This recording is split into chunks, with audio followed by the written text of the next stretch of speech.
আগামী সপ্তাহে দ্বিতীয় দফার ভোট রাজ্যে বাংলায় পদ্ম ফোটানোর সংকল্প গেরুয়া শিবিরের। বাংলার মসনদ জয়ের স্বপ্নকে বাস্তব রূপ দিতে শীর্ষ নেতৃত্ব প্রথম থেকে পাশে থেকেছে বঙ্গ বিজেপির। দ্বিতীয় দফায় ভোট রয়েছে নৈহাটিতে। বুধবার নৈহাটি বিধানসভা কেন্দ্রের বিজেপি প্রার্থী সুমিত্র চট্টোপাধ্যায় সমর্থনে প্রচার করেন বিজেপির সর্বভারতীয় সভাপতি নীতিন নবীন। নৈহাটির পাওয়ার হাউস মোড় থেকে সাহেব কলোনি মোড় পর্যন্ত এক বর্ণাঢ্য শোভাযাত্রার মধ্যে দিয়ে প্রচার হয়। নীতিন নবীন ছাড়াও প্রার্থীর সমর্থনে প্রচারে উপস্থিত ছিলেন নোয়াপাড়ার বিজেপি প্রার্থী অর্জুন সিং সহ একাধিক বিজেপি নেতৃত্ব। প্রার্থীর সমর্থনে নীতিন নবীনের প্রচারে মানুষের ঢল ছিল চোখে পড়ার মতো। প্রচারে গাড়ি থেকে দলীয় কর্মী সমর্থকদের দিকে পুষ্পবৃষ্টি করেন বিজেপির সর্বভারতীয় সভাপতি নীতিন নবীন। বাংলা সংস্কৃতির সঙ্গে গেরুয়া শিবিরের কোনো বৈরিতা নেই, তার নিদর্শন শোভাযাত্রাতেও দেখা যায়। 21-এর নির্বাচনে যে জয় অধরা রয়ে গেছে তা 26-এ আসবে, সে ব্যাপারে সম্পূর্ণ আশাবাদী অর্জুন সিং। বাংলার মানুষ পরিবর্তন চাইছেন, সে ব্যাপারে তিনি সম্পূর্ণ নিশ্চিত। গেরুয়া শিবির বাংলা সংস্কৃতির বিষয় সম্পূর্ণ ওয়াকিবহাল বলে মনে করেন অর্জুন।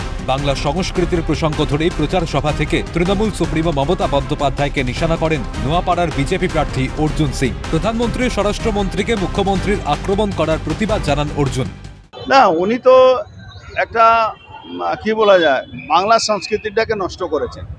বাংলা সংস্কৃতি ছিল, কালচার ছিল, সবটাই মমতা ব্যানার্জি শেষ করেছে।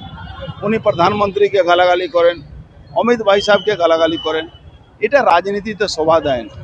উনি অ্যাকচুয়ালি, সবাই আমরা আগে সুব্রত মুখার্জি বলতেন কি পটুয়াপাড়া মেয়ে, পটুয়াপাড়া মেয়ে। উনি এইভাবে বাংলার সংস্কৃতিটাকে নষ্ট করছেন আর দেশের নেতৃত্বগুলোকে গালাগালি করছেন। সভামঞ্চ কিন্তু বলছে 4 তারিখে নাকি সূর্যাস্তের পর বিজেপি নেতৃত্বরা কর্মীরা সব ঘরে ঢুকে যাবে, মুখ্যমন্ত্রী বলছেন। মুখ্যমন্ত্রী একটা গুন্ডাদের মতন কথা বলছেন। এই গুন্ডাদের এরকম গুন্ডামিকে জবাব কিন্তু বাংলার মানুষ দিয়ে দেবে।